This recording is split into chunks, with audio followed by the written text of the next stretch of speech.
আসসালামু আলাইকুম রহমতুল্লাহ। দেখতে দেখতে রমজান মাস প্রায় শেষের দিকে। শুরুতে রমজানের জন্য আমাদের সবারই একরকম অপেক্ষা ছিল। মুসলিম হিসেবে যেহেতু রমজানুল মোবারক মাস অন্যান্য মাসের চেয়ে সবথেকে উত্তম, বলা যায় 12 মাসের মধ্যে সবথেকে উত্তম মাস হচ্ছে রমজানুল মোবারক মাস। মুসলিম দেশগুলোতে মূলত রমজান মাসের আলাদা একটা সৌন্দর্য তৈরি হয়।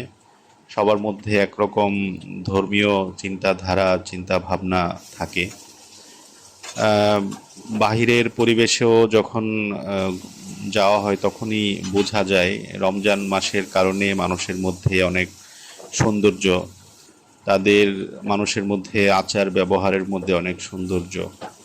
রমজান মাসের কারণে একজন মানুষ অন্য একজন মানুষের সাথে কোনো কারণে যদি কোনো খারাপ আচরণও করে, আহ, পরবর্তীতে তার বিনিময়ে দেখা যায় রমজান ছাড়া হলে তার প্রতিক্রিয়াগুলা ভিন্ন রকম হয়।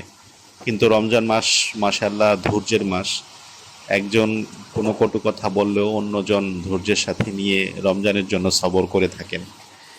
এগুলোই হচ্ছে রমজানের সৌন্দর্য। এজন্য রমজানুল মোবারক মাসটা আমাদের আসলেই এই মাসকে মূল্যায়ন করা দরকার।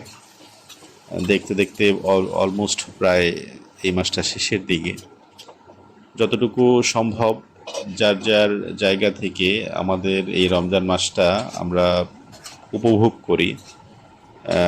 খুব বেশি ভালো কাজ যদি করা সম্ভব নাও হয় বা ভালো আমল করা যদি সম্ভব নাও হয়, কমপক্ষে আমাদের দ্বারা যেন কেউ কষ্ট না পায়, আমার দ্বারা যেন কোনো ক্ষতি না হয় কারো, এই জায়গাগুলা লক্ষ্য রাখা ভালো।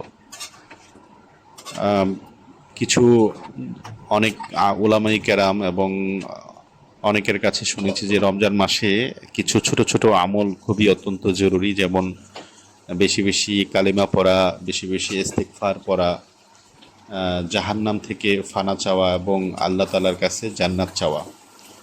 এজন্য আমরা এই রমজান মাসে অল্প কিছুদিন আছে, এই সময়টা আমরা গুরুত্বের সাথে দিয়ে নিজেরা আমল করি এবং অন্যদেরকে এই রমজান মাসে দাওয়াত দিই ভালো কাজ করার জন্য।